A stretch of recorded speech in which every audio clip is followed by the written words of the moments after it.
jalanan. Gue kan lumayan struggling ya untuk sampai di titik ini gitu. Itu benar-benar gue melewati proses yang sangat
Halo Tribuners, selamat sore. Anda sedang menyaksikan live update Tribun News edisi Kamis 18 November 2021. Sore ini akan kami sajikan informasi teraktual dan menarik yang dilaporkan secara langsung oleh reporter lapangan kami. Bersama saya Meisa Desirait, inilah live update selengkapnya.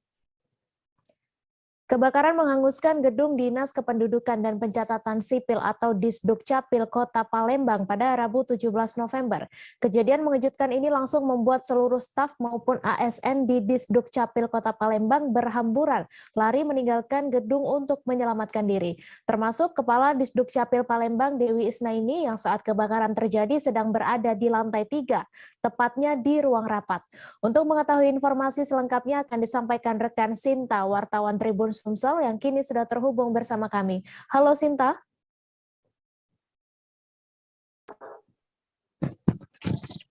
Halo, selamat sore Mei. Iya, selamat sore. Silahkan dengan informasi Anda seperti apa kronologi kebakaran itu terjadi.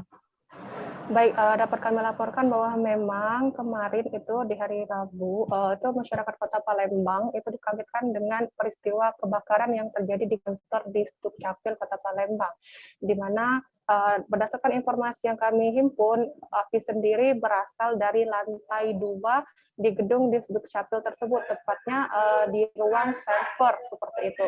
Dan dari informasi yang kami dapat bahwa memang kobaran api pertama kali disadari sekira pukul 16.00 atau sekira pukul 4 sore. Dan memang pada saat jam tersebut sejumlah staf maupun ASN memang masih ada yang melakukan aktivitas seperti melanjutkan pekerjaan ataupun bersiap-siap untuk pulang seperti itu, Mi. Ya, kemudian apakah penyebab kebakaran ini sudah diketahui atau seperti apa, Sinta?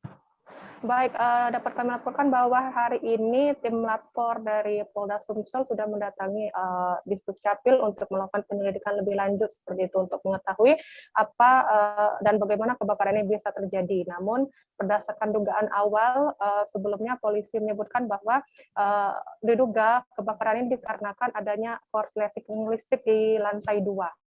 Seperti itu, Mei. Kemudian dikarenakan kantor Disdukcapil Palembang ini baru saja terbakar, lalu seperti apa proses kepengurusan data kependudukan warga selanjutnya?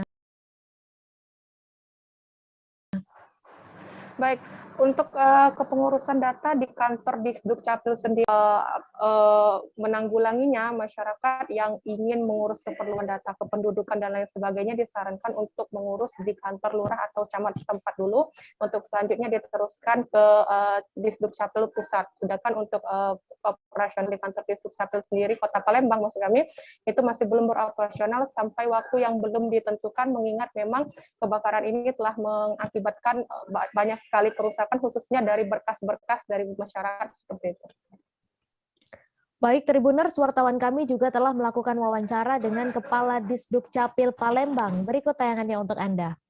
Sekitar jam 4 kurang 10, jam 4 lewat ya, lewat 5 menitan. Jadi kita kan ada kan? Pakai apa, Bu? Iya, agar kita sendiri. Ya. Karena kondisinya kita takut ada ledakan, jadi sudah diselesaikan. Informasinya itu dari ruang server ya? Sepertinya ruang server, tapi kita belum bisa memastikan karena kan server itu bergandengan juga dengan ruangan. Dugaan kita aja itu Bu ya. Ya, Bu, di ruang lantai 2 itu ada hal-hal yang pentingnya nggak Bu? Misalnya data-data kependudukan bagaimana Bu? kalau data kan di server itu ya penting, tapi kan semuanya kan terpusat. Biasanya ada data backupnya di pusat. Berarti tidak ada kekhawatiran ya Bu ya tentang kehilangan data? Oh berarti dugaan, untuk dugaan itu berarti kemungkinan penyebabnya konsleting, dugaan Bu. Kan tidak bisa menyimpulkan ya, karena kita tidak melihat. Tapi karena hanya suara, saya kan di lantai rapat, ruang rapat di lantai 3. Ada suara ledakan di lantai berapa tadi tidak tahu, tapi setelah kita di bawah kita lihat ada api di ruangan server. Ada korban gitu ya? Alhamdulillah nggak ada. Berarti kejadian awal itu berawal dari ledakan di lantai server ya? Berawal dari adanya ledakan di ruang server ya? Sepertinya seperti itu, kita baru bisa menduga, belum tahu ya. Kalau selama ini perawatan di ruang server gimana Bu? Kok bisa sampai kejadian seperti ini gitu? Kalau perawatan sudah ada standarnya ya, karena kita memang harus full kan, harus dingin, itu sesuai. Berarti tidak ada kekhawatiran untuk kehilangan data ya Bu ya? Kami berusaha belum bisa menyimpulkan, tapi karena memang backup data itu terserver di pusat, mudah-mudahan tidak ada kehilangan data. Kita beralih ke informasi selanjutnya, Saudara. Kabar duka datang dari dunia politik yang telah kehilangan sosok politikus senior Max Sopakua. Max Sopakua meninggal dunia sekitar pukul 5:53 waktu Indonesia Barat pada Rabu 17 November di RSPAD Gatot Subroto. Mendengar kabar duka cita tersebut, Ketua Umum Partai Demokrat Agus Harimurti Yudhoyono langsung mengirimkan perintah ke DPP Partai Demokrat untuk memfasilitasi proses pemakaman Max Sopakua. Untuk detail informasinya akan disampaikan langsung oleh rekan wartawan Tribun Bogor, Lingga, yang kini sudah terhubung bersama kami. Halo Lingga. Ya, Mei. Silakan dengan informasi Anda, seperti apa pesan terakhir yang disampaikan oleh Max Sopakua kepada keluarga sebelum meninggal? Ya, Mei dan rekan-rekan Tribuners, kemarin baru saja dunia politik mendapat kabar duka cita dari karena kehilangan sosok seorang politikus nasional, yakni Max Sopakua yang beralamat rumah duka di Jalan Veteran Kepatihan Kota Bogor. Kemarin anak dari Max Sopakua, yakni Vero Sopakua, menyampaikan pesan terakhir dari almarhum ayahnya, yaitu Max, mengatakan bahwa sebelum meninggal ayahandanya ini seringkali menyampaikan kepada keluarga untuk mengucapkan permintaan maaf dan permohonan maaf baik kepada keluarga ataupun rekan-rekannya dan teman-temannya yang tidak bisa disebutkan satu persatu. Beliau selalu menyampaikan itu. Hal itu juga yang selalu terekam kepada anggota keluarga dan anaknya yang dalam kesempatan itu menyampaikan permohonan maaf tersebut kepada publik. Seperti itu, Mei. Lalu bagaimana respon AHY dan Demokrat ketika mendengar kabar duka cita tersebut? Ya, Mei, respon AHY dan DPP Partai Demokrat sendiri disampaikan langsung oleh anak Max, ini Vero, menyampaikan bahwa pihaknya langsung menerima kabar ataupun telepon dari AHY yang meminta agar seluruh fasilitas pemakaman dan itu difasilitasi oleh Demokrat. Selanjutnya AHY sendiri memerintahkan DPP untuk mengirimkan ambulan untuk membawa jenazah Max dari RSPAD Jakarta menuju rumah duka di Kota Bogor yang selanjutnya dimakamkan di wilayah Ciamas. AHY berpesan agar proses awal pengantaran hingga pemakaman seluruhnya difasilitasi oleh Demokrat, seperti itu. Selain itu juga AHY juga menyampaikan bahwa SBY juga mengucapkan belasungkawa atas kepergian Max, seperti itu. Baik. Ya, kemudian selain menjadi tokoh politik, Max juga merupakan wartawan senior. Bisa Anda jelaskan seperti apa perjalanan karirnya? Ya, Mei, sebelum turun di dunia politik, Max sendiri sebelumnya mengawali karir dari seorang jurnalis ataupun reporter olahraga yang kemudian karirnya itu terus menanjak. Selanjutnya ia menjadi seorang reporter radio, dan selanjutnya pada sebelum meninggal ini Max juga sempat menjadi seorang reporter di dunia televisi nasional.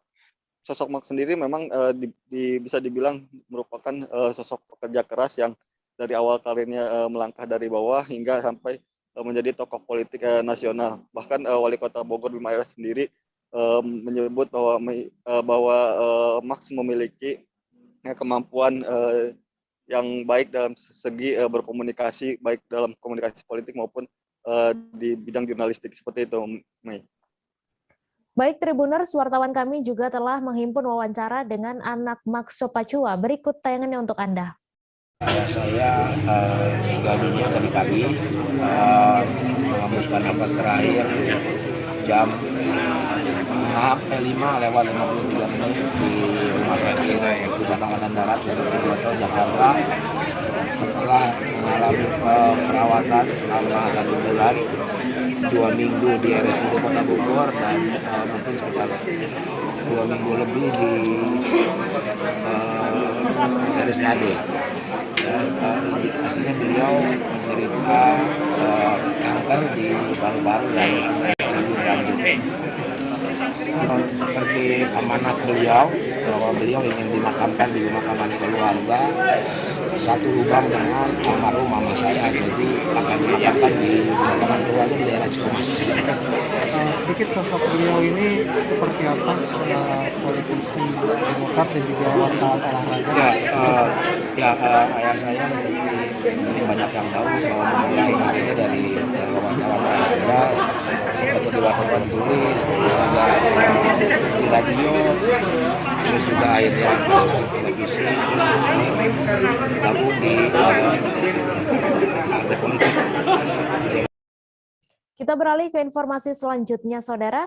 Nama Usman tiba-tiba menjadi buah bibir di kalangan warga Kabupaten Luwu Utara, Sulawesi Selatan.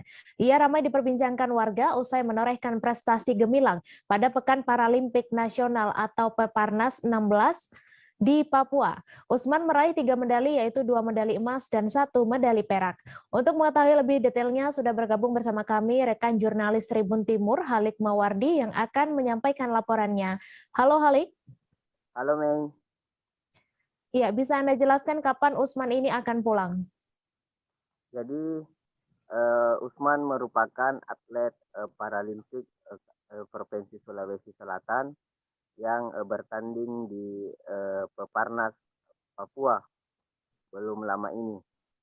Usman sendiri sudah tiba di rumah kemarin, tepatnya di Dusun Marobo, Kecamatan Desa Batang Tongka, Kecamatan Bone-Bone, Kabupaten Luwu Utara, Provinsi Sulawesi Selatan. Kedatangan Usman disambut antusias oleh ratusan warga setempat karena mereka menganggap bahwa prestasi Usman sangat luar biasa, di mana Usman berhasil meraih 2 medali emas dan 1 perak. Emas diraih pada nomor lari 100 meter dan lari 200 meter, sementara perak diraih pada nomor lompat jauh. Itu nih. Iya, kemudian dapat Anda jelaskan bagaimana awal karir Usman sendiri? Usman sendiri awalnya memperkuat sekolahnya, yakni SMP 4 Batang Tongka pada ajang olahraga antar kecamatan, yakni Kecamatan Bone-Bone. Kemudian saat bertanding ia dilihat oleh Ketua Paralimpik Kabupaten Luwu Utara, yakni Hasanuddin Acang. Kemudian Usman diajak untuk menjadi atlet Paralimpik pada tahun 2017. Kemudian di tahun 2018 Usman memperkuat Kabupaten Luwu Utara tampil pada Pekan Paralimpik Provinsi Sulawesi Selatan di Kabupaten Pindrang, di mana pada waktu itu Usman berhasil meraih 2 medali emas, yakni lari 100 meter dan lompat jauh. Kemudian pada tahun 2021 ini Usman kembali memperkuat Provinsi Sulawesi Selatan pada ajang Paralimpik Nasional atau Peparnas di Papua dan berhasil meraih 3 medali. Itu Mei. Ya, kemudian menurut informasi yang Anda dapatkan setelah prestasi-prestasi ini, apa kemudian target dari Usman selanjutnya? Usman sendiri setelah berhasil meraih prestasi nasional, ia sangat berambisi untuk memperkuat Indonesia pada ajang internasional. Olehnya itu, ia akan berlatih sekuat tenaga agar dapat dilirik atau masuk ke dalam pelatnas Paralimpik. Pada wawancara saya juga, ia juga mengimbau kepada rekannya sesama penyandang keterbatasan fisik agar tidak berkecil hati dalam menjalankan kehidupan ini karena prestasi dapat diraih dengan keterbatasan fisik. Itu, Mei. Baik Tribuners, wartawan kami juga telah mewawancarai Usman. Berikut tayangannya untuk Anda. Saya mendapatkan 2 medali emas dan 1 perak.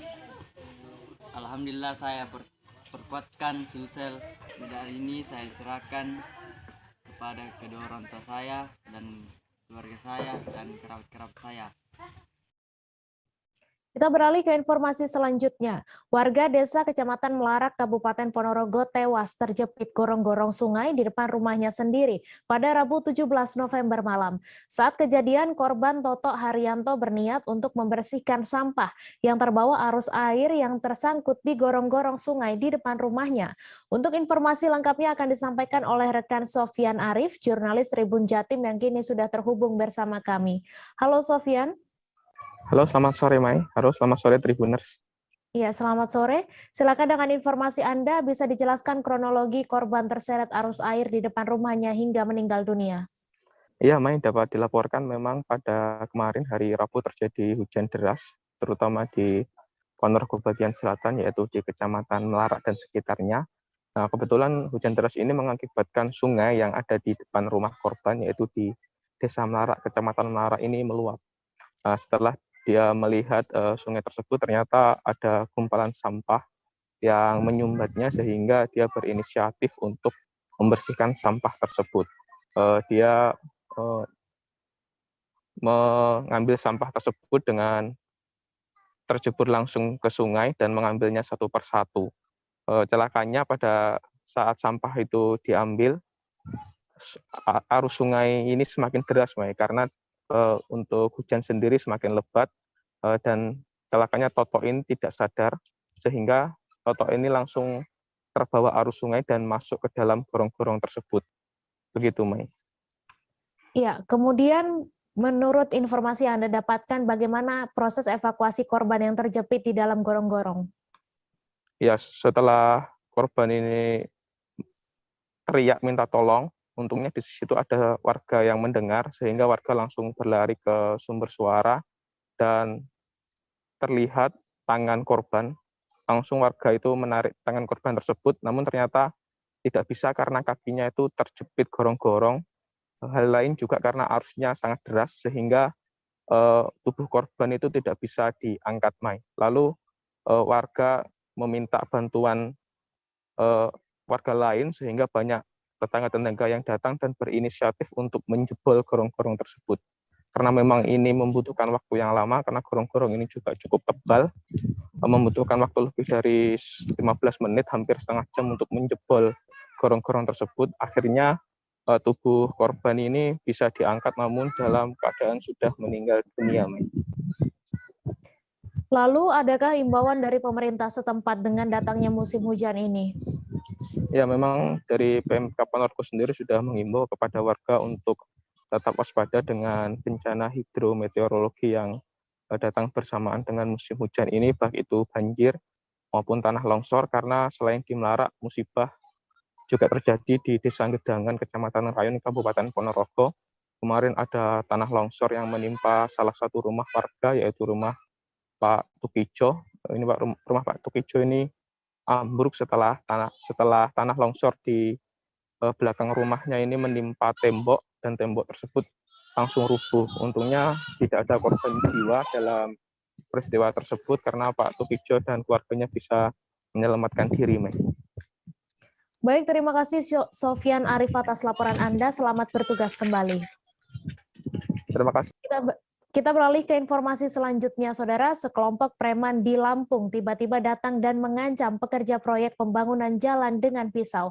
Akibat insiden itu, proyek pembangunan ruas penghubung Jalan Simpang SD Muara Sungkai, Kabupaten Lampung Utara, ke Kabupaten Waikanan terhenti. Sejumlah alat berat yang sebelumnya telah berada di sana pun diangkut kembali. Untuk info selengkapnya akan disampaikan rekan jurnalis Tribun Lampung, Anung Bayu Ardi, yang kini sudah terhubung bersama kami. Halo Anung. Ya, sore, Mei. Iya, selamat sore. Silahkan dengan informasi Anda, bagaimana kronologi pengancaman terhadap sejumlah pekerja proyek jalan ini? Ya, bisa dijelaskan saat itu pada hari Selasa sebanyak 5 orang pekerja proyek sedang akan membangun pekerjaan jalan. Namun di saat bersamaan ada seseorang laki-laki yang diduga preman datang ke tempat tersebut.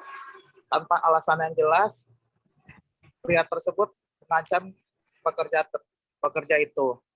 Tidak berselang lama, pria itu kembali lagi ke lokasi dengan bersama 4 rekannya, yang dimana seorang diantaranya langsung mengajarkan senjata ke 4 pekerja. Mereka sangat ketakutan, bukan Mei?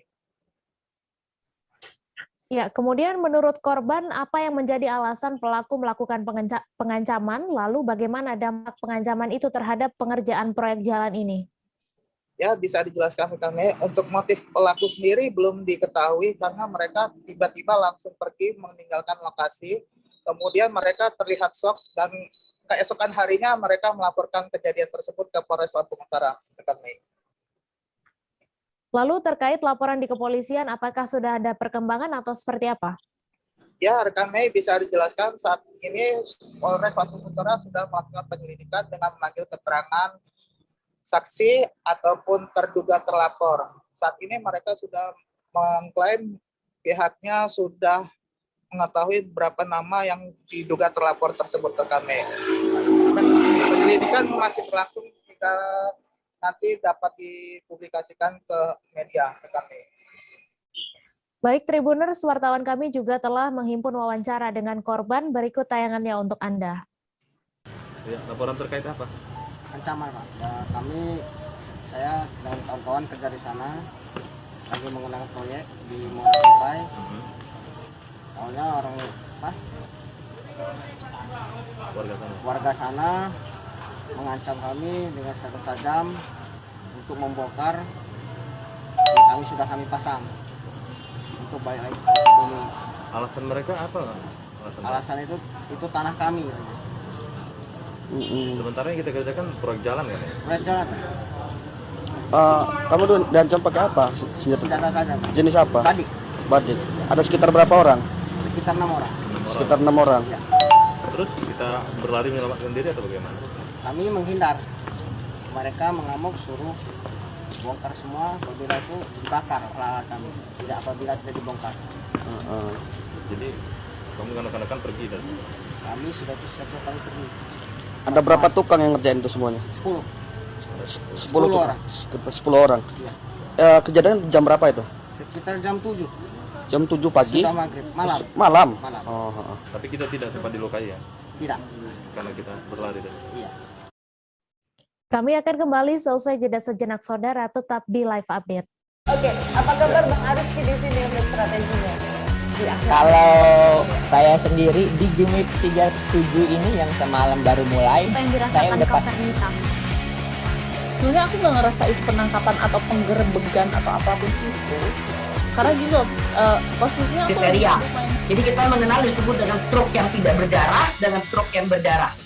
Stroke yang tidak berdarah itu biasanya ditandai dengan adanya penyumbatan. Kalau itu terjadi di sini mungkin pikirnya tidak ke situ kali ya, tapi kalau di Korea atau di Kamboja itu ada beberapa paper yang saya itu mas ya, dulunya tukang koran. Oh gitu ya, tukang koran ya, saya baca itu Pak. Tuh kan pernah baca kan ya.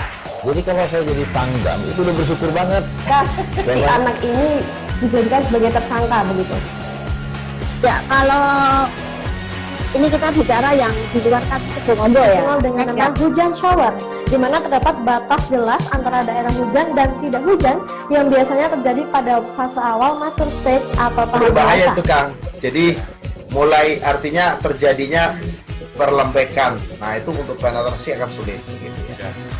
Dok saya ini menurut saya memang tidak mudah, bukan urusan tanah diambil.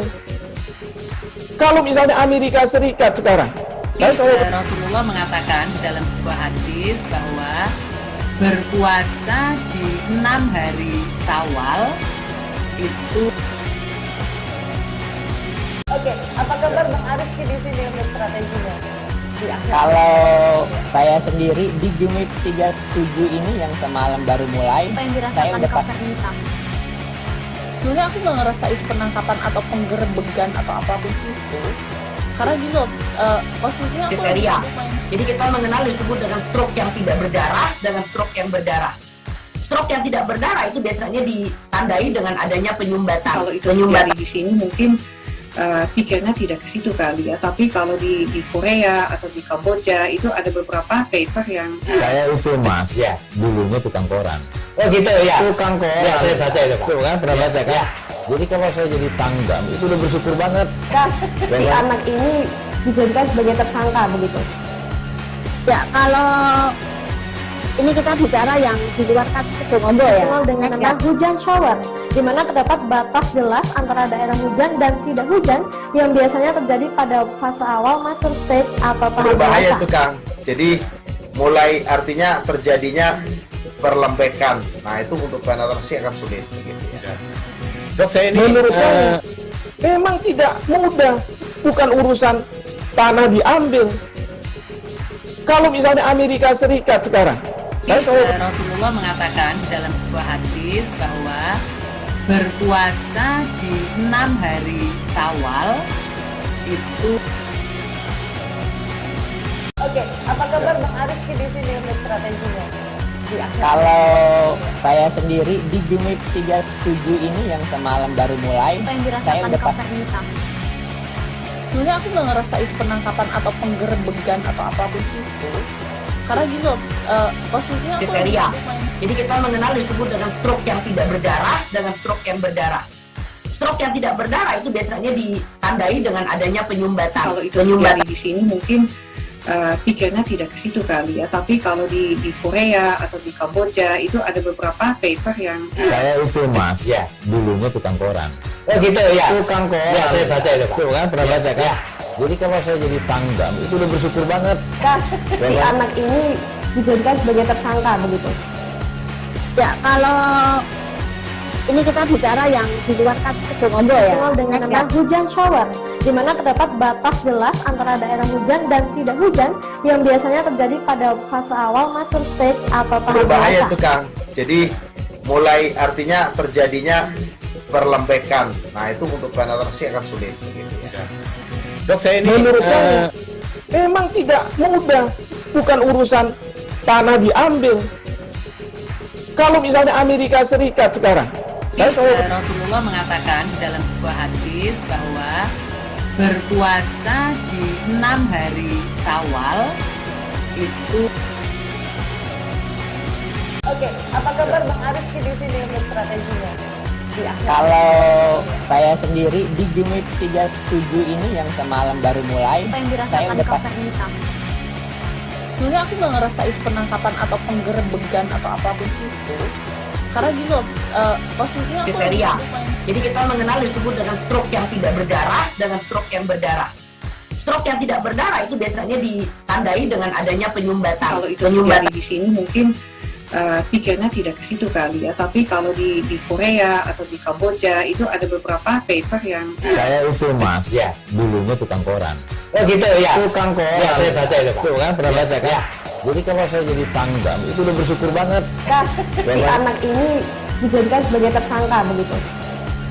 Ya, kalau ini kita bicara yang di luar kasus Situbondo ya. Dikenal dengan nama hujan shower, di mana terdapat batas jelas antara daerah hujan dan tidak hujan yang biasanya terjadi pada fase awal mature stage atau tahap Berbahaya dewasa. itu Kang. Jadi mulai artinya terjadinya perlembekan. Nah itu untuk penetrasi akan sulit. Gitu ya. Dok, saya ini menurut saya memang tidak mudah, bukan urusan tanah diambil. Kalau misalnya Amerika Serikat sekarang, Rasulullah mengatakan dalam sebuah hadis bahwa berpuasa di 6 hari Syawal itu. Oke, apa kabar Bang Ariski di sini untuk strateginya? Kalau saya sendiri di Jumip 37 ini yang semalam baru mulai, saya udah pas. Sebenarnya aku nggak ngerasa itu penangkapan atau penggerebekan atau apapun itu. Karena gini loh, posisinya aku kriteria. Jadi kita mengenal disebut dengan stroke yang tidak berdarah dengan stroke yang berdarah. Stroke yang tidak berdarah itu biasanya ditandai dengan adanya penyumbatan. Kalau itu terjadi di sini mungkin pikirnya tidak ke situ kali ya. Tapi kalau di Korea atau di Kamboja itu ada beberapa paper yang Saya itu Mas, dulunya tukang koran. Oh gitu ya. Tukang koran. Ya, saya baca itu Pak. Tuh kan pernah baca kan? Jadi kalau saya jadi pangdam itu udah bersyukur banget. Si anak ini dijadikan sebagai tersangka begitu. Ya, kalau ini kita bicara yang di luar kasus Sibolombo ya. Dengan nama hujan shower, di mana terdapat batas jelas antara daerah hujan dan tidak hujan yang biasanya terjadi pada fase awal mature stage atau tahap Berbahaya basah. itu Kang.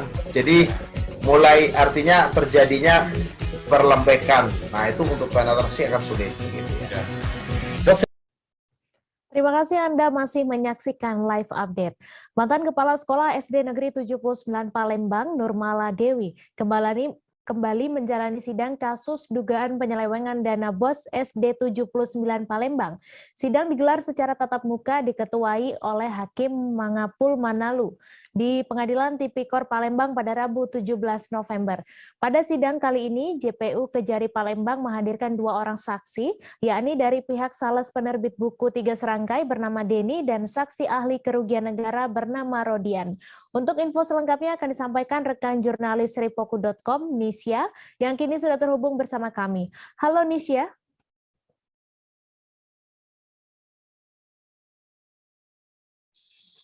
Selamat sore Nisa. Ya. Ya, selamat sore. Apakah benar JPU Kejari Palembang akan mendalami keterlibatan Dinas Pendidikan Palembang terkait kasus dana BOS SD 79 ini? Benar sekali, Mei. Hal itu disampaikan langsung oleh Jaksa Penuntutan Pitsus Kejari Palembang saat ditemui usai persidangan. Lalu berdasar apa pihak JPU mendalami keterlibatan Dinas Pendidikan Kota Palembang dalam kasus ini? Dalam perkara ini, Kejari diminta untuk mendalami kasusnya disebabkan karena terdakwa dan para saksi menyebutkan beberapa nama dari pihak Dinas Pendidikan Kota Palembang terkait kasus dugaan korupsi pada dana BOS SD 79 Palembang.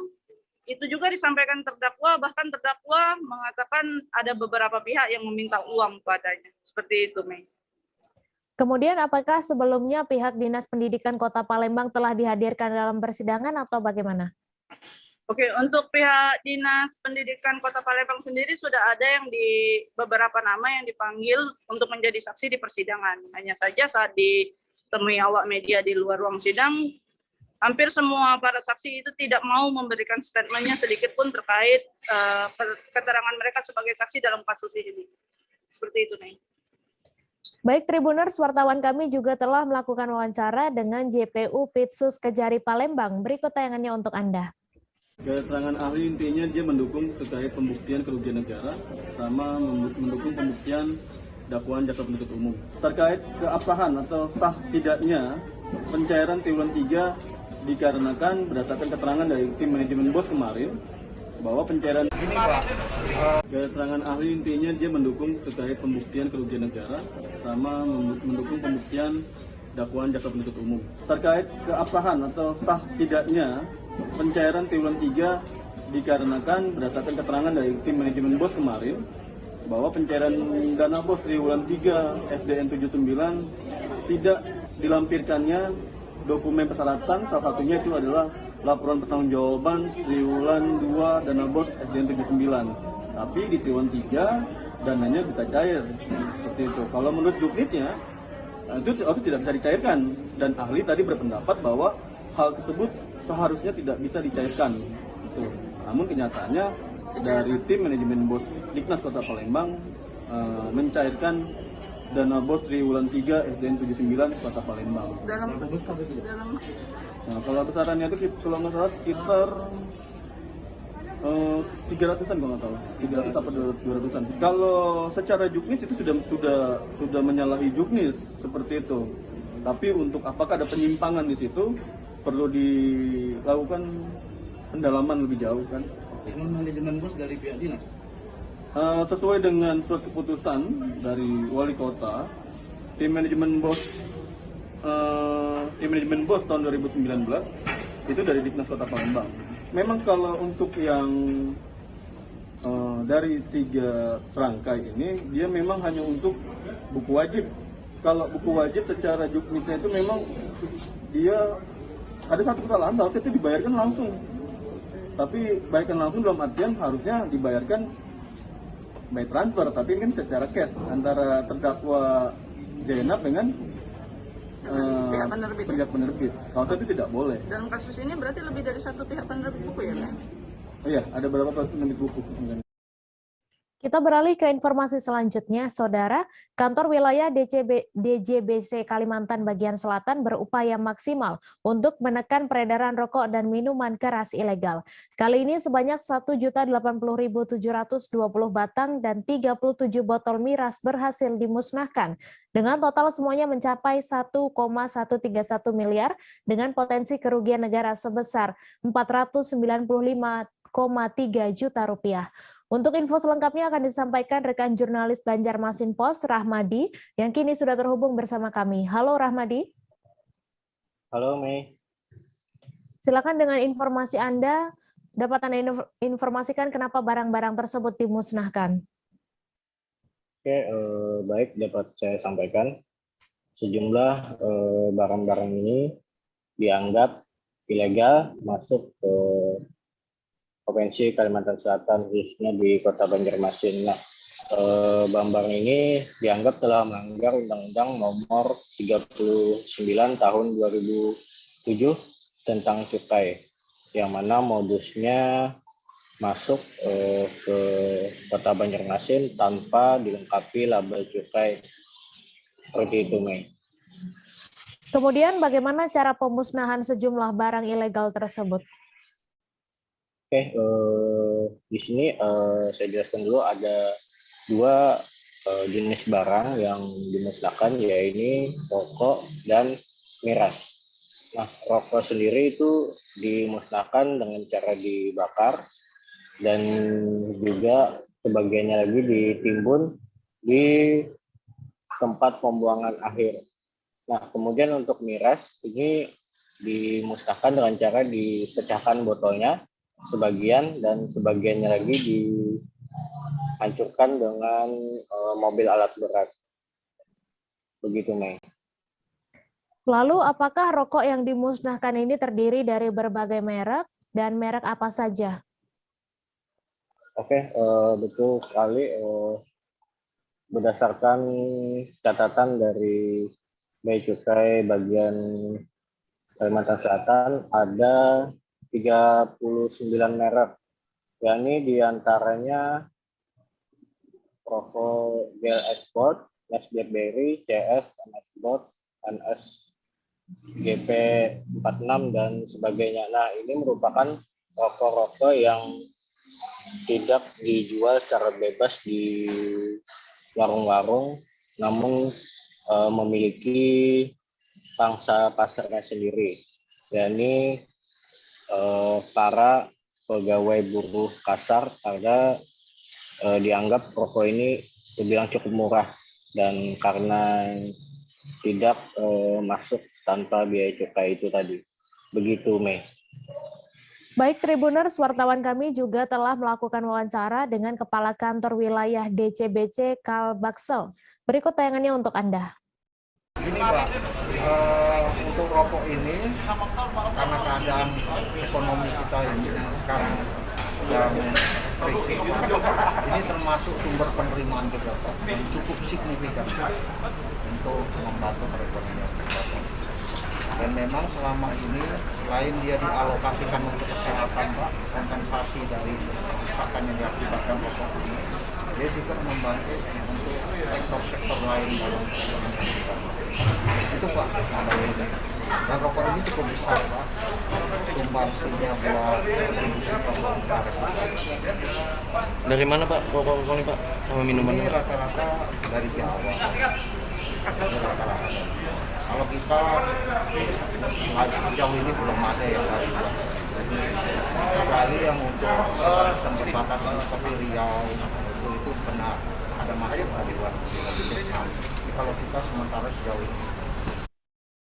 Kita beralih ke informasi selanjutnya, Saudara. Polresta Solo menyelenggarakan rekonstruksi kasus dugaan kekerasan yang mengakibatkan meninggalnya peserta Diklat SAR Menwa UNS di Kompleks Stadion Manahan Kamis 18 November. Dalam rekonstruksi, selain melibatkan peserta Diklat SAR Menwa, Polresta Solo juga melibatkan pihak Kejaksaan Negeri Solo sebagai jaksa penuntut umum dan kuasa hukum tersangka. Adegan menunjukkan peserta mengikuti rangkaian kegiatan Diklat SAR yang diikuti korban, adegan pemukulan hingga korban dibawa ke rumah sakit. Untuk info selengkapnya akan disampaikan rekan jurnalis Tribun Jateng, M. Solekan yang kini sudah terhubung bersama kami. Halo Solekan. Ya, selamat sore. Hey. Ya, selamat sore. Silakan dengan informasi Anda, berapa peragaan adegan rekonstruksi ini? Ya, Tribuners dan Mai, perlu saya sampaikan bahwa pagi tadi hingga siang Polresta Solo menyelenggarakan rekonstruksi kasus dugaan kekerasan hingga meninggalnya serta Diklat SAR Menwa UNS Gilang Edi Saputra di Kompleks Stadion Manahan Solo. Dalam rekonstruksi tersebut terdapat 69 adegan, yakni adegan mulai dari peserta mengikuti upacara pembukaan hingga adanya dugaan kekerasan dan korban dibawa ke Rumah Sakit Dr. Muardi Solo. Nah, pada adegan ke-22 diduga salah satu tersangka yaitu NFM melakukan tindakan kekerasan terhadap korban. Nah, namun tindakan tersebut disinyalir mulainya korban menerima kekerasan dari panitia Diklat SAR yang diselenggarakan beberapa waktu lalu tersebut. Begitu, Mei. Kemudian apakah ada fakta baru yang terungkap dari rekonstruksi ini? Ya, Mei, pagi tadi Kasat Reskrim Polresta Solo mengungkapkan untuk sementara ini belum ada fakta baru, masih sama seperti keterangan saksi yang sebelumnya sudah diperiksa dan dimasukkan ke dalam berkas acara pemeriksaan sebelumnya. Begitu, Mei. Kemudian apakah ada salah satu tersangka yang menyangkal keterangan saksi? Ya, perlu saya sampaikan salah satu tersangka yaitu FPJ menyangkal dia melakukan kekerasan dengan cara memukul korban menggunakan senjata replika. Maka ketika dia melakukan atau menyangkal dari keterangan saksi sebelumnya, adegan itu tetap dilakukan dengan diganti peran oleh salah satu anggota kepolisian mengganti peran dia. Nah, menurut Kasat Reskrim Polresta Solo, AKP Johan Andika menyebut hal itu tidak masalah karena nantinya alat bukti dan saksi yang akan berbicara di dalam pengadilan apakah dia melakukan dugaan kekerasan dengan memukul korban dengan menggunakan senjata replika atau tidak. Nah, itu nanti Johan menyebut akan dibuktikan pada saat proses di pengadilan. Begitu, Mei. Baik, Tribuners, wartawan kami juga telah melakukan wawancara dengan Kasat Reskrim Polresta Solo serta pengacara tersangka. Berikut tayangannya untuk Anda. Bahwa ini rekonstruksi setelah selesai kita laksanakan terdiri dari 69 adegan. Jadi untuk memperjelas suatu peristiwa, untuk membantu rekan-rekan dari jaksa penuntut umum untuk peristiwanya itu seperti apa. Ini sudah kita gambarkan melalui rekonstruksi. Ada fakta-fakta baru yang terungkap dari rekonstruksi? Untuk sementara fakta-fakta yang baru terkait dengan suatu peristiwa itu masih sama seperti yang sebelumnya. Tadi diikuti berapa saksi dan yang jelas saksi dari baik itu dari panitia ataupun dari peserta. Namanya tersangka nggak masalah, dia kan mau mengatakan apa, yang jelas saksi dan bukti nanti akan berbicara nanti di pengadilan. Ya kalau dia menyangkal itu nggak masalah, kita pastikan dengan peran pengganti karena berdasarkan dari keterangan saksi yang ada. Itu tadi rekonstruksi tentang dari awal kegiatan sampai ya, korban ke rumah sakit. Ya, betul. Jadi rekonstruksi dari fakta awalnya suatu peristiwa, yaitu peristiwa itu adalah kegiatan yang dilakukan oleh mahasiswa itu dari awal sampai kegiatan itu dihentikan karena ada kejadian. Jadi kejadiannya adalah ketika saudara Gilang ini pulang dari mountaineering dari kembali ke kampus, dia mau oleng, mau jatuh. Kemudian ditangkap oleh Faisal karena mau jatuh di jalan paling depan, mau jatuh ditangkap Faisal. Terus disampaikan bahwa tidak ada pemukulan, hanya dia menyampaikan kamu harus kuat, istilahnya ini jangan sampai dipukul, kamu harus dipukul, tidak, oh bagus.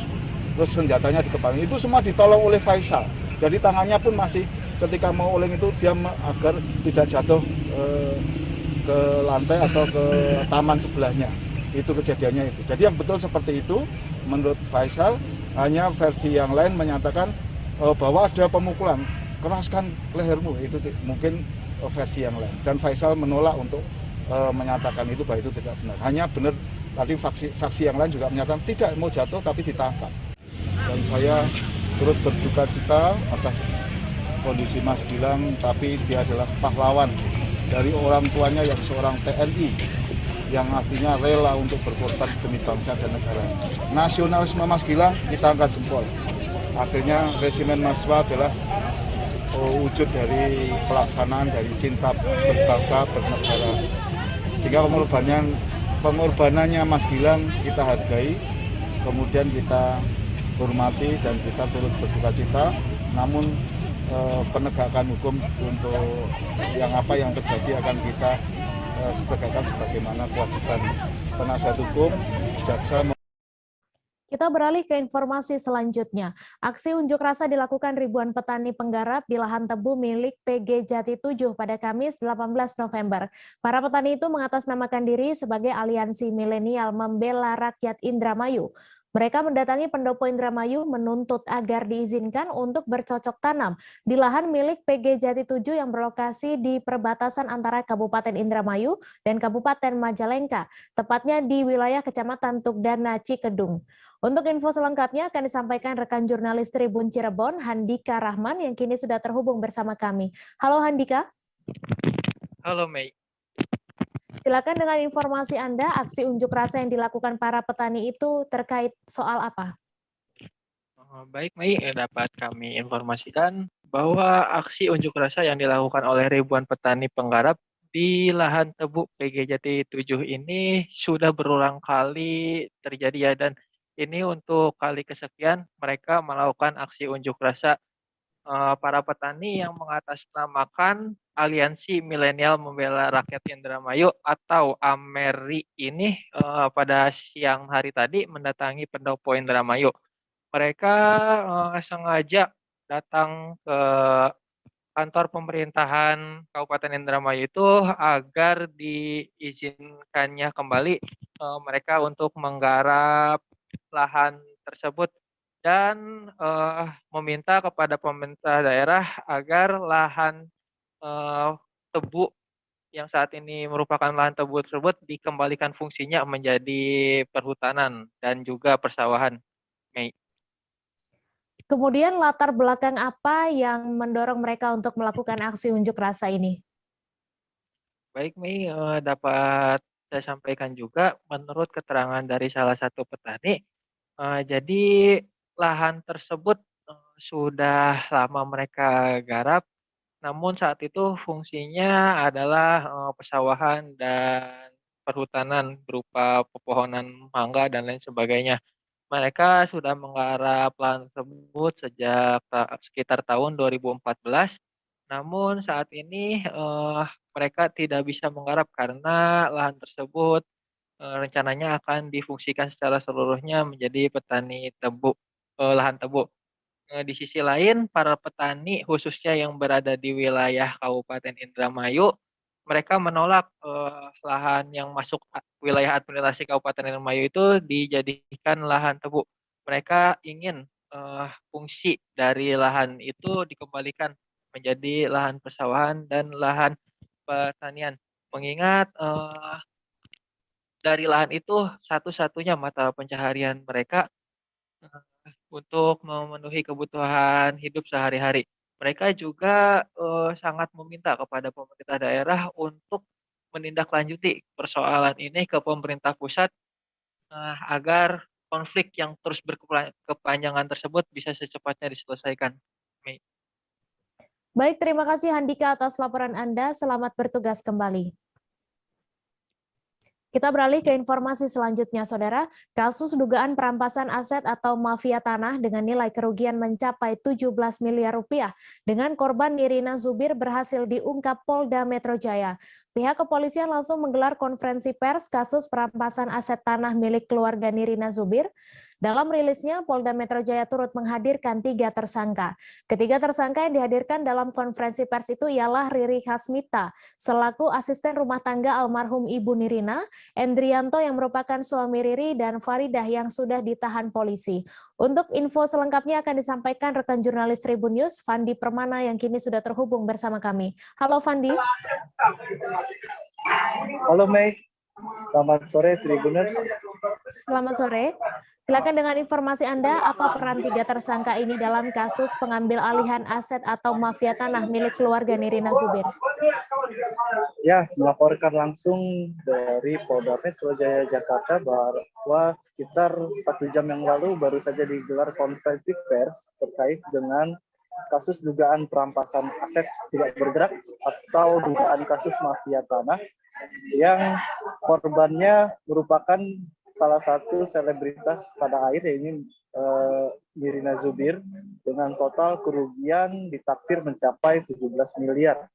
Pengungkapan kasus ini merupakan salah satu kasus yang cukup menghebohkan publik, di mana praktik mafia tanah masih banyak terjadi di Indonesia. Dalam kasus ini memang Nirina Zubir mengaku bahwa aset itu berpindah yang tadinya dipegang oleh ibunya yang bernama Indria Partidi yang diketahui sudah meninggal sekitar 1 tahun yang lalu akibat sakit. Ternyata pernah menyerahkan surat atau sertifikat hak milik dari kepemilikan 6 aset tidak bergerak atau tanah terhadap mantan asisten rumah tangga Nirina Zubir yang bernama Riri. Diketahui bahwa Riri sempat mengelakui keluarga Nirina dengan memberitahukan kepada keluarga Nirina bahwa surat itu telah hilang. Namun nyatanya setelah dicek BPN, ternyata surat tersebut telah berpindah alih atau sudah dibalik nama menjadi milik orang lain. Nirina pun langsung melaporkan hal tersebut ke Polda Metro Jaya pada Juni 2021 lalu, hingga dilakukan pengecekan ulang oleh Badan Pertanahan Nasional atau BPN Kanwil DKI Jakarta dan juga BPN Jakarta Barat.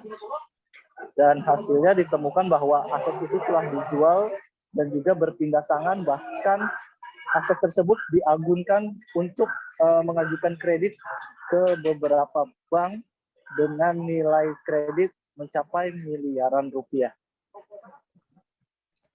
Kemudian sejak kapan dugaan mafia tanah ini diketahui oleh Nirina Zubir?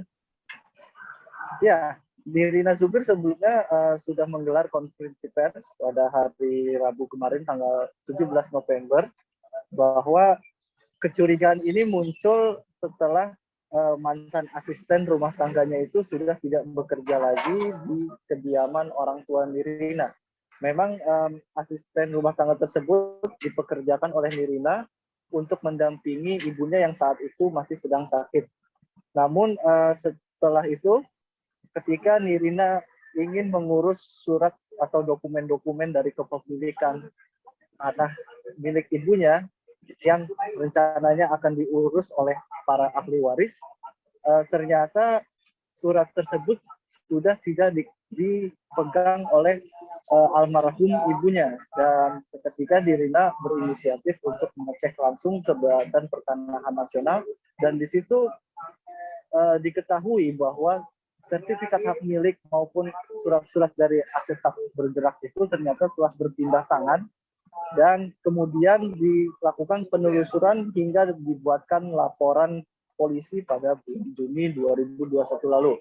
Laporan ini langsung ditindaklanjuti oleh di Treskrimum Polda Metro Jaya dengan melibatkan instansi terkait, dan memang ditemukan telah terjadi akta jual beli yang melibatkan seorang oknum notaris yang saat ini sudah menjadi tersangka, dan juga ada 2 tersangka lainnya yang diketahui sebagai pejabat pembuat akta tanah atau PPAT yang saat ini memang masih diperiksa dan juga dilakukan pendalaman oleh penyidik di Treskrimum Polda Metro Jaya. Kemudian apa langkah polisi selanjutnya untuk mengungkap kasus mafia tanah ini? Ya, selanjutnya polisi masih terus bekerja untuk mengungkap dalang ataupun pihak-pihak siapa saja yang terlibat dalam kasus penyitaan atau kasus mafia tanah ini. Karena memang kelima tersangka ini merupakan salah satunya adalah orang terdekat dari Nirina, dan juga polisi membagi pengungkapan kasus ini menjadi 2 klaster, di mana klaster pertama itu adalah klaster pelaku, yaitu dengan saudara Riri yang merupakan mantan asisten rumah tangga Nirina dan juga suaminya. Kemudian juga klaster notaris, di mana notaris ini ternyata diketahui membuat akta jual beli palsu untuk meloloskan proses peralihan kepemilikan tanah dari almarhum Ibu Nirina Subir Sub Indria Martini untuk dimanfaatkan, dan juga telah berpindah aset ke dalam beberapa aset lainnya, seperti aset itu dijual untuk membuat sebuah tempat usaha makanan beku atau frozen food di kampung halaman para tersangka ini. Kemudian juga polisi menjerat para tersangka ini dengan pasal 263 KUHP dan pasal 264 KUHP, Junto 266 KUHP tentang pencegahan dan pemberantasan tindak pidana pencucian uang. Dan juga tadi dihadirkan juga dari pihak Badan Pertanahan Nasional bahwa BPN selanjutnya juga akan mendalami lagi proses keterlibatan para tersangka ini agar tidak terjadi kasus perampasan aset atau mafia tanah ini terjadi di kemudian hari. Baik Tribuners, wartawan kami juga telah menghimpun wawancara dengan Kabid Humas Polda Metro Jaya serta di Treskrimum Polda Metro Jaya. Berikut tayangannya untuk Anda. Dari hasil laporan tersebut kemudian didalami oleh penyidik, berhasil mengamankan 3 orang pelaku.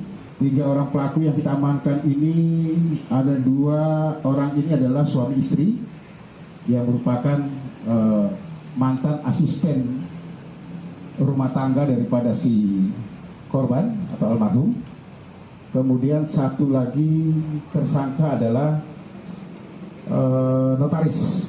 Pertama, akte yang dipalsukan adalah akte kuasa menjual. Dari akte kuasa menjual lahirlah peristiwa jual beli, lahirlah akte jual beli. Setelah akte jual beli diurus di BPN balik nama. Oleh karena itu kami mengucapkan terima kasih dari BPN kemudahan masyarakat untuk mengecek. Ternyata haknya dia yang 6 sertifikat itu sudah berubah atas nama orang lain. Timbul pertanyaan bagaimana cara merubahnya? Ternyata melalui satu proses akte jual beli yang salah. Kok bisa orang yang tidak punya hak menjual belikan? Oh, ternyata ada akte lagi di atasnya, yaitu kuasa menjual, akte kuasa menjual yang juga dipalsukan. Terhadap kepalsuan tadi, maka beralihlah hak korban kepada pihak lain. Tribuners, kami masih akan menyajikan informasi menarik untuk Anda seusai jeda sejenak, tetap di live update. Oke, apa kabar Bang Ariski di sini untuk strateginya? Kalau saya sendiri di Jumip 37 ini yang semalam baru mulai, saya udah pasti. Sebenarnya aku nggak ngerasain penangkapan atau penggerebekan atau apapun itu. Karena gitu, posisinya aku kriteria. Jadi kita mengenal disebut dengan stroke yang tidak berdarah dengan stroke yang berdarah. Stroke yang tidak berdarah itu biasanya ditandai dengan adanya penyumbatan. Kalau itu terjadi di sini mungkin pikirnya tidak ke situ kali ya. Tapi kalau di Korea atau di Kamboja itu ada beberapa paper yang saya itu mas, ya dulunya tukang koran. Oh gitu ya. Tukang koran. Ya, saya baca itu Pak. Tuh kan pernah baca kan? Ya. Jadi kalau saya jadi pangdam itu udah bersyukur banget. Si anak ini dijadikan sebagai tersangka begitu. Ya, kalau ini kita bicara yang di luar kasus Sebongombo ya. Dengan nama hujan shower, di mana terdapat batas jelas antara daerah hujan dan tidak hujan yang biasanya terjadi pada fase awal mature stage atau tahap Berbahaya dewasa. itu Kang. Jadi mulai artinya terjadinya perlembekan. Nah itu untuk penetrasi akan sulit. Gitu ya. Dok, saya ini menurut saya memang tidak mudah, bukan urusan tanah diambil. Kalau misalnya Amerika Serikat sekarang, Rasulullah mengatakan dalam sebuah hadis bahwa berpuasa di 6 hari Syawal itu. Oke, apa kabar Bang Aris di sini untuk strateginya? Kalau saya sendiri di Jumip 37 ini yang semalam baru mulai, Apa yang saya dirasakan udah Kak Fernita? Sebenarnya aku nggak ngerasain penangkapan atau penggerebekan atau apapun itu. Karena gini loh, posisinya aku Kriteria. Jadi kita mengenal disebut dengan stroke yang tidak berdarah dengan stroke yang berdarah. Stroke yang tidak berdarah itu biasanya ditandai dengan adanya penyumbatan. Kalau itu terjadi di sini mungkin pikirnya tidak ke situ kali ya, tapi kalau di Korea atau di Kamboja itu ada beberapa paper yang Saya itu Mas, dulunya tukang koran. Oh gitu ya. Tukang koran. Ya, saya baca itu, Pak. Tuh kan pernah baca kan? Jadi kalau saya jadi pangdam itu udah bersyukur banget. Si anak ini dijadikan sebagai tersangka begitu. Ya, kalau ini kita bicara yang di luar kasus Sebongombo ya. Dengan nama hujan shower, di mana terdapat batas jelas antara daerah hujan dan tidak hujan yang biasanya terjadi pada fase awal mature stage atau tahap Berbahaya dewasa. itu Kang. Jadi mulai artinya terjadinya perlembekan. Nah itu untuk penetrasi akan sulit. Gitu ya. Dok, saya ini menurut saya memang tidak mudah, bukan urusan tanah diambil.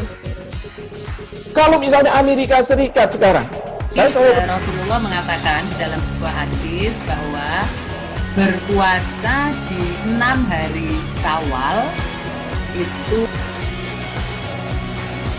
Oke, apa kabar Bang Aris di sini untuk strateginya? Kalau saya sendiri di Jumip 37 ini yang semalam baru mulai, Apa yang saya dirasakan udah Kak Fernita? Sebenarnya aku nggak ngerasain penangkapan atau penggerebekan atau apapun itu.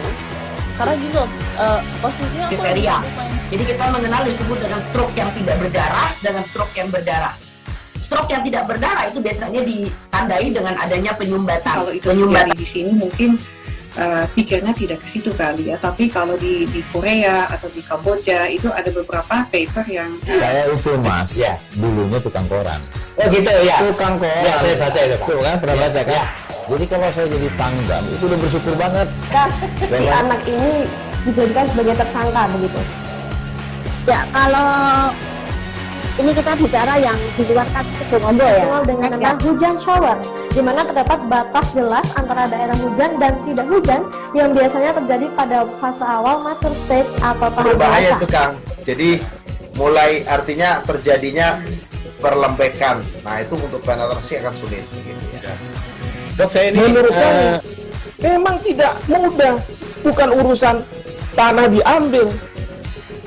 Kalau misalnya Amerika Serikat sekarang, Rasulullah mengatakan dalam sebuah hadis bahwa berpuasa di 6 hari Syawal itu. Oke, apa kabar Bang Aris di sini untuk strateginya? Kalau saya sendiri di Jumip 37 ini yang semalam baru mulai, Apa yang saya dirasakan udah Kak Fernita? Sebenarnya aku nggak ngerasain penangkapan atau penggerebekan atau apapun itu. Karena gini loh, posisinya aku Kriteria. Jadi kita mengenal disebut dengan stroke yang tidak berdarah dengan stroke yang berdarah. Stroke yang tidak berdarah itu biasanya ditandai dengan adanya penyumbatan. kalau itu terjadi di sini mungkin pikirnya tidak ke situ kali ya, tapi kalau di Korea atau di Kamboja itu ada beberapa paper yang Saya itu Mas, dulunya tukang koran. Oh gitu ya. Tukang koran. Ya, saya baca itu, Pak. Tuh kan pernah baca kan? Jadi kalau saya jadi pangdam itu udah bersyukur banget. Si anak ini dijadikan sebagai tersangka begitu. Ya, kalau ini kita bicara yang di luar kasus Sebongombo ya. Dengan nama hujan shower, di mana terdapat batas jelas antara daerah hujan dan tidak hujan yang biasanya terjadi pada fase awal mature stage atau tahap Berbahaya dewasa. itu Kang. Jadi mulai artinya terjadinya perlembekan. Nah, itu untuk penetrasi akan sulit. Gitu ya. Dok, saya ini menurut saya memang tidak mudah. Bukan urusan tanah diambil. Kalau misalnya Amerika Serikat sekarang, Rasulullah mengatakan dalam sebuah hadis bahwa berpuasa di 6 hari Syawal itu. Oke, apa kabar Bang Arif di sini untuk strateginya? Kalau saya sendiri di Jumit 37 ini yang semalam baru mulai, saya udah pasti. Sebenarnya aku nggak ngerasain penangkapan atau penggerebekan atau apapun itu. Karena gini loh, posisinya aku kriteria. Jadi kita mengenal disebut dengan stroke yang tidak berdarah dengan stroke yang berdarah. Stroke yang tidak berdarah itu biasanya ditandai dengan adanya penyumbatan. Kalau itu terjadi di sini mungkin pikirnya tidak ke situ kan. Terima kasih Anda masih menyaksikan live update. Kapolda Sulawesi Tenggara Irjen Pol Teguh Pristiwanto mengunjungi Kepolisian Resor atau Polres Konawe pada Kamis 18 November. Mantan Pati Baintelkam Polri itu tiba di Polres Konawe sekira pukul 9:20 waktu Indonesia Tengah. Sebanyak 8 iring-iringan kendaraan menemani kendaraan yang ditumpangi Irjen Pol Teguh Pristiwanto. Untuk info selengkapnya akan disampaikan rekan jurnalis Tribun Sultra Armanto Sepu yang kini sudah terhubung bersama kami. Halo Arman. Halo, rekan Dea. Silakan dengan informasi Anda, apa tujuan dari Kapolda Sultra Irjen Teguh Pristiwanto di Polres Konawe? Ya, baik rekan Dea, rekan Mei. Kunjungan Kapolda Sultra Irjen Pol Teguh Pristiwanto merupakan kunjungan perdananya ke Polres Konawe, di mana sebelumnya beliau mengunjungi Sekolah Polisi Negara yang terletak di Kabupaten Konawe juga. Kemudian dari pantauan kami bahwa sebanyak 8 iring-iringan kendaraan menemani beliau dengan kunjungannya di Polres Konawe kali ini. Demikian rekan Mei. Lalu apa saja kegiatan Kapolda Irjen Teguh di Mapolres Konawe? Ya, dari pantauan kami juga kegiatan Kapolda Sultra bersama jajarannya saat datang di Polres Konawe, ia langsung disambut dengan Bapak Kapolres Konawe, KBP Wasi Santoso. Kemudian Kapolda Sultra menuju langsung ke dalam aula Polres Konawe untuk mungkin berdialog karena kami tidak diizinkan untuk masuk ke dalam ruangan. Demikian rekan Mei. Lalu setelah berkunjung di Polres Konawe, kemudian kemana tujuan Kapolda Sultra selanjutnya? Ya, setelah melakukan makan siang di Aula Polres Konawe tadi, Kapolda Sultra bergegas menuju ke Polres Kolaka untuk dengan agenda kunjungan yang sama, di mana kali ini merupakan kunjungan perdana beliau setelah sebelumnya menggantikan Kapolda Sultra yang sebelumnya yang dimutasi di Bangka Belitung, yaitu Irjen Pol Yan Sultra. Demikian rekan Mei.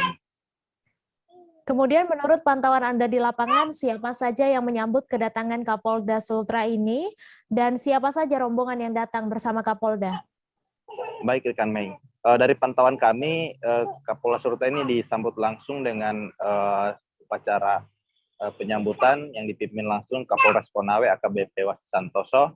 Kemudian di bagian halaman Kapolda Sultra disambut oleh para pejabat utama di Polres Konawe, ada Kasat Reskrim, Kasat Intel, ada kemudian Kasat Narkoba dan kasat lainnya. Sementara itu dalam rombongan Kapolda Sultra terlihat juga ada Direktorat Reserse Narkoba Polda Sultra, Kombes Pol Eko Fatur Rahman, kemudian ada Direskrimum Polda Sultra juga ikut bersama beliau. Dari pantauan kami cuma itu yang bisa kami sampaikan kepada pemirsa Tribunars. Demikian rekan Mei. Baik, terima kasih Arman atas laporan Anda. Selamat bertugas kembali. Kita beralih ke informasi selanjutnya, Saudara. Festival Sungai Kayan rencananya akan kembali digelar. Sebelumnya, gelaran serupa dihelat oleh pihak Pemkab Bulungan dan Komite Olahraga Rekreasi Masyarakat Indonesia atau KORMI Bulungan dalam rangka Hari Ulang Tahun Kota Tanjung Selor dan Kabupaten Bulungan, Kalimantan Utara. Gelaran Festival Sungai Kayan yang direncanakan dimulai pada akhir November nanti melibatkan skala yang lebih luas, yakni tingkat provinsi. Untuk info selengkapnya akan disampaikan rekan jurnalis Tribun Kaltara, Maulana Ilhami yang kini sudah terhubung bersama kami. Halo Maulana. Halo rekan Mei dan Tribuners. Ya, silahkan dengan informasi Anda, kapan Festival Sungai Kayan ini akan digelar? Baik, rekan Mei, dapat dilaporkan bahwa Festival Sungai Kayan rencananya akan kembali digelar pada akhir bulan ini, yakni pada tanggal 29 atau 30 November hingga 5 Desember mendatang. Perhelatan ini mengadopsi perhelatan Festival Sungai Kayan sebelumnya yang digelar bulan Oktober lalu, yang mana pada saat itu memperingati HUT Kota Tanjung Selor dan juga Kabupaten Bulungan. Begitu rekan Mei. Kemudian apa saja kegiatan yang akan ada dalam festival ini? Seperti halnya perhelatan Festival Sungai Kayan yang lalu, pada nantinya Festival Sungai Kayan yang akan digelar bulan November ini akan mengagendakan beberapa perlombaan seperti perlombaan balap dayung dan juga balap perahu ketinting dan juga atraksi sungai seperti jet ski air dan juga perahu hias begitu. Dan Festival Sungai Kayan nanti juga akan dihibur dengan beberapa perlombaan dan kesenian khas daerah Kalimantan Utara seperti seni tari dan sebagainya, dan juga nantinya akan melibatkan ratusan UMKM yang ada di Kalimantan Utara. Begitu rekan Mei. Kemudian siapa saja yang akan terlibat nantinya dalam Festival Sungai Kayan ini?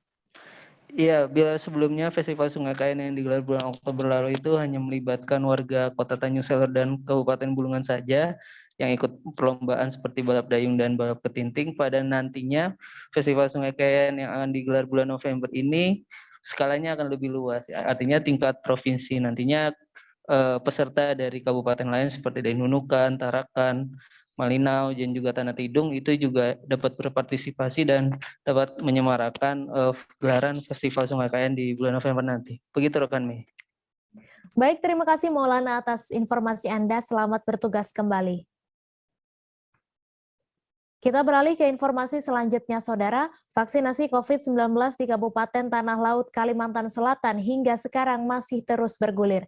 Seperti pada Kamis 18 November 2021 pagi hingga siang tadi, kegiatan vaksinasi antara lain bertempat di lingkungan Polres Tanah Laut di kawasan Jalan KS Tubun Pelaihari. Vaksinasi tersebut dilaksanakan oleh Pergerakan Mahasiswa Islam Indonesia atau PMII bekerja sama dengan Polres Tala setempat. Untuk info selengkapnya akan disampaikan rekan jurnalis Banjarmasin Pos, Roy, yang kini sudah terhubung bersama kami. Halo Roy. Halo ya, selamat sore. Ya, selamat sore. Silahkan dengan informasi Anda, berapa banyak dosis vaksin yang diberikan, lalu jenis apa vaksin yang digunakan? Ya, terima kasih rekan Mei.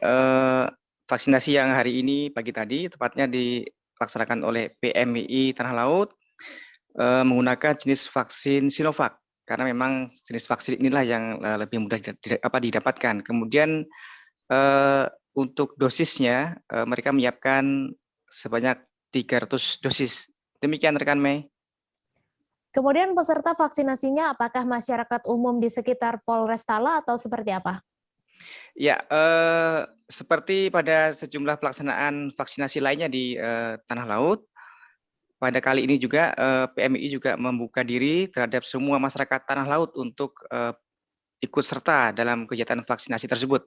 Cuman memang pantauan kita di lapangan, sebagian besar adalah warga yang berada di Kota Pelaihari, terutama yang berada di sekitar Polres Tanah Laut. Demikian rekan Mei. Kemudian untuk sasaran vaksin sendiri, apakah terhadap klaster usia tertentu ataukah memang untuk umum?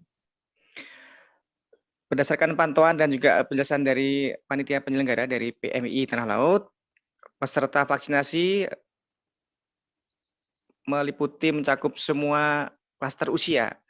Tadi juga terpantau ada kalangan remaja, kemudian dewasa, juga ada, bahkan juga ada yang lanjut usia. Jadi semuanya siapa saja yang belum bervaksin memang dipersilakan untuk bisa turut serta bervaksin di tempat tersebut. Demikian rekan Mei. Kemudian bagaimana respon dari masyarakat sendiri? Ya, pantauan di lokasi semua juga sangat tinggi animonya karena sekarang juga kesadaran masyarakat makin tinggi termasuk di Tanah Laut tentunya. Seperti yang diutarakan oleh salah satu peserta yaitu Ibu Sunaryati yang berasal dari kawasan Matah di Kota Pelihari. Dia menyampaikan bahwa memang sebelumnya bahwa dirinya juga mengaku bahwa memang masih ragu, tetapi kemudian berangsur waktu kemudian menjadi sadar bahwa memang vaksin ini sangat diperlukan, dan juga beliau mengatakan memang sekarang ini banyak manfaatnya. Kemudian secara sadar, kemudian hari ini membulatkan tekad untuk ikut bervaksin untuk yang pertama kali. Demikian rekan Mei. Ya, kemudian apakah pada hari ini juga ada pelaksanaan vaksinasi di tempat lainnya atau bagaimana? Ya, di Tanah Laut sejak sekitar 1 bulan yang lalu pemerintah setempat menggencarkan vaksinasi karena kebetulan untuk di Kalimantan Selatan, Kabupaten Tanah Laut untuk capaian vaksinasi masih tergolong rendah, masih sekitar 30%. Karena itu hampir tiap hari ada pelaksanaan vaksinasi. Sementara itu untuk pemerintah Tanah Laut juga telah membuka sentra vaksinasi itu bertempat di X Rumah Sakit Umum Daerah. Nah, untuk hari ini selain di lingkungan Polres yang dilaksanakan oleh PMII bekerjasama dengan Polres setempat, setidaknya tadi juga ada satu tempat lain yang juga melaksanakan vaksinasi, yaitu di markas kantor Partai Demokrasi Indonesia Perjuangan di Kelurahan Pabanan dengan dosis sebanyak 500 jenis vaksin Sinovac dan Pfizer. Demikian rekan Mei. Baik, Tribuners, wartawan kami juga telah melakukan wawancara dengan Ketua PMII Kabupaten Tanah Laut. Berikut tayangannya untuk Anda. Kalau dosis vaksinasi kita ada 300 total dosis untuk vaksinasi Sinovac, dan ada tahap 1 dan tahap 2. Ini kerjasama antara PMII, sinergi antara PMII dengan Polres Tanah Laut, Mas. Dalam rangka ya kita kan dari PMII selaku organisasi kemahasiswaan untuk membantu mensukseskan program vaksinasi dari Polri. Vaksinatornya perkiraan ada 10 orang, Mas, ya, dari vaksinatornya ya. Ini kita lingkupnya seluruh masyarakat di Kabupaten Tanah Laut, Mas, ya. Iya, semoga kan dengan adanya vaksinasi ini masyarakat di Kabupaten Tanah Laut dapat mungkin meminimalisir adanya penyebaran COVID-19 di Kabupaten Tanah Laut ini, Mas. Itu himbauan dari saya agar masyarakat agar tetap menggunakan masker, mengurangi mobilitas kerumunan, yang mana ini kita di COVID-19 ini sudah sangat tinggi, dan kita di Tanah Laut sudah mencoba untuk mengurangi itu dengan adanya vaksinasi ini. Kita semoga nanti ke depannya masyarakat Tanah Laut bisa bebas dari COVID-19. Kita beralih ke informasi selanjutnya. Gubernur Sulawesi Utara Oli Dondo Kambe meletakkan batu pertama pembangunan 108 Rupang Big Buddha di Vihara Arama Mapanget, Kabupaten Minahasa Utara, Provinsi Sulawesi Utara pada Kamis 18 November. Dalam peletakan batu pertama tersebut, Oli Dondo Kambe didampingi Bupati Minahasa Utara serta Wali Kota dan Wakil Wali Kota. Untuk info selengkapnya akan disampaikan rekan jurnalis Tribun Manado, Arthur Rompis, yang kini sudah terhubung bersama kami. Halo Arthur.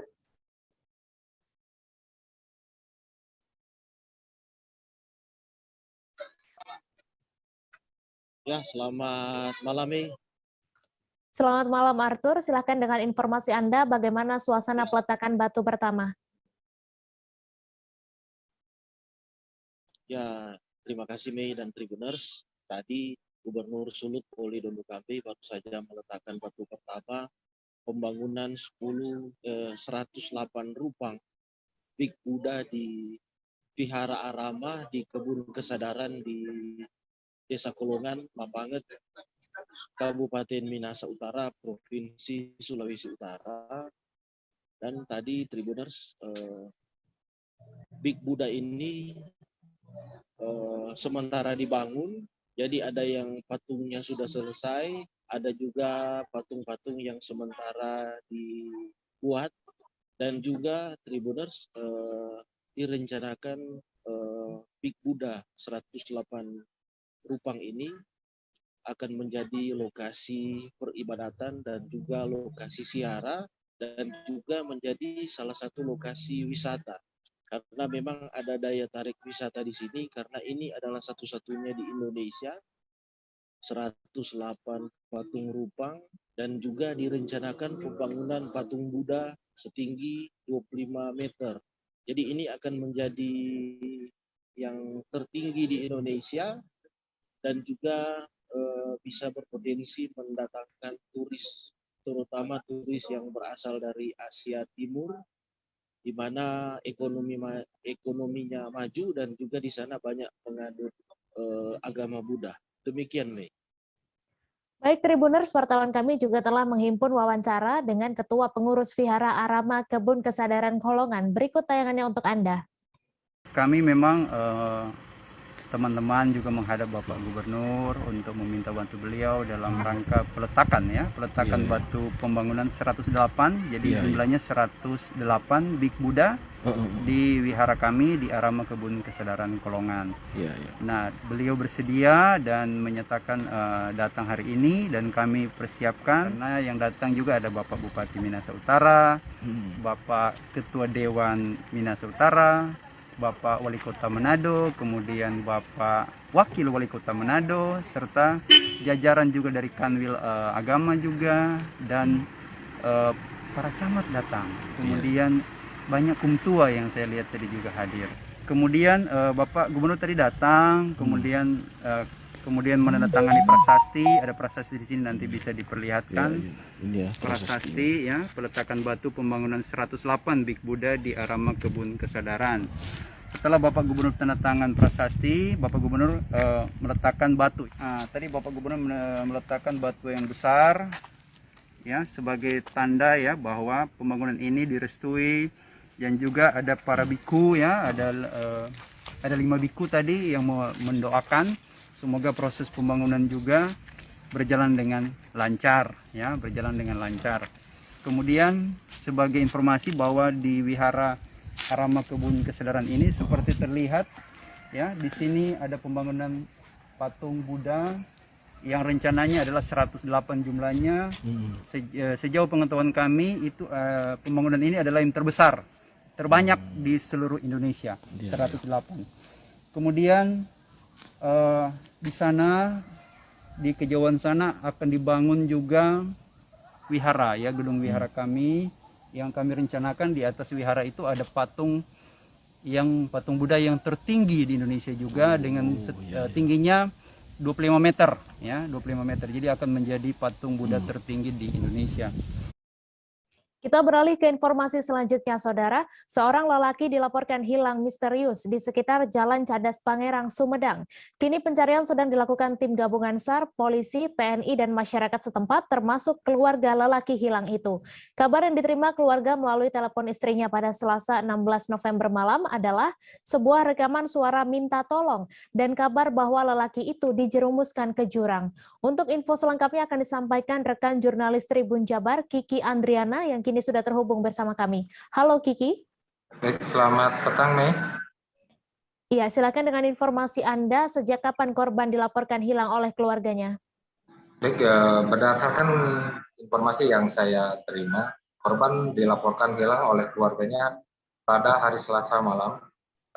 Pada saat itu, korban sempat mengirimkan pesan suara kepada istrinya bahwa yang bersangkutan usai melaksanakan sholat Isya di kawasan Simpang Pemulihan. Tak lama kemudian, istri korban menerima pesan suara dari suaminya yang bernada seperti rintihan meminta tolong kepada istrinya. Ini kan, Mei. Iya, kemudian apakah benar sebelum korban dilaporkan hilang, korban sempat menghubungi istrinya melalui pesan suara? Ya, baik.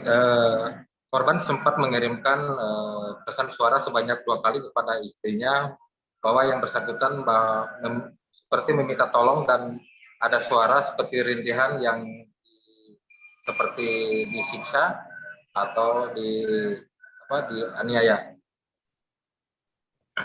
Lalu berapa personel yang dikerahkan untuk melakukan pencarian pada korban ini? Di hari kedua proses pencarian korban, aparat kepolisian dan TNI mengerahkan sebanyak 200 personel dari TNI dan Polri dan dibantu dengan sejumlah relawan dan warga setempat. Bahkan tim SAR gabungan pun mengerahkan 2 ekor anjing pelacak, ya, tim G9 Polda Jabar diterjunkan ke lokasi kejadian. Ya, kemudian di lokasi kejadian petugas berhasil menemukan barang bukti apa saja? Baik, pantauan saya di lokasi tadi siang, aparat kepolisian menemukan sejumlah pakaian yang diduga milik korban. Selain sejumlah pakaian, polisi pun mendapati barang bukti berupa helm yang diduga milik korban. Baik. Lalu dari pantauan Anda di lapangan, hasil penyelidikan kepolisian setempat seperti apa, Kiki? Berdasarkan informasi yang saya terima, pihak kepolisian setempat terus melakukan penyelidikan hilangnya korban ini, dan Kapolres Sumedang AKBP Eko Prasetyo Robianto menyebut motif dari hilangnya korban ini masih terbuka dan menyebutkan hasil pelacakan sinyal handphone milik korban itu masih berada di kawasan Cadas Pangeran. Lalu di hari kedua pencarian korban, apakah sudah membuahkan hasil atau bagaimana, Kiki? Di hari kedua proses pencarian, tim SAR gabungan masih belum membuahkan hasil, dan akibat faktor cuaca yang kurang mendukung, tim SAR gabungan memutuskan untuk menghentikan sementara proses pencarian, dan proses pencarian akan dilanjutkan kembali pada esok hari. Demikian, Mei. Baik Tribuners, wartawan kami juga telah menghimpun wawancara dengan Kasih Humas Polres Sumedang serta istri korban. Berikut tayangannya untuk Anda. Pada hari ini pencarian orang hilang hari kedua. Kemarin sudah dilaksanakan penyisiran dari wilayah timur ke barat, tapi saat ini belum ditemukan orang yang hilang. Nah, saat ini sudah dikerahkan lebih banyak lagi, sebanyak 200 orang yang terdiri dari Polri, TNI, BPBD, LSM, Tagana, dan masyarakat sekitarnya. Saat ini untuk pencarian korban lebih cepat, kami mendatangkan K9 atau anjing pelacak untuk pencarian lebih lanjut, dan mudah-mudahan pada hari ini bisa orang yang hilang bisa ditemukan. Untuk sementara ini pencarian menurut informasi juga bahwa si korban berada di dasar jurang. Nah, ini saat ini kami mulai hari ini dan kemarin juga difokuskan di jurang Cadas Pangeran. Ini Bapak sebelumnya ada masalah nggak Bu dengan? Nggak ada. Sama keluarga? Nggak ada. Saya melakukan suami saya, kalau enggak cuma simpang aja. Cuma di wilayah simpang, cuman enggak. Informasi tadi sekaligus menutup perjumpaan kita dalam live update hari ini. Tribuners, lantaran masih di tengah pandemi, kami kembali mengingatkan untuk selalu menerapkan protokol kesehatan dimanapun Anda berada. Saya Meisa Desirait beserta kru yang bertugas pamit. Terima kasih dan sampai jumpa. Jangan lupa like, subscribe,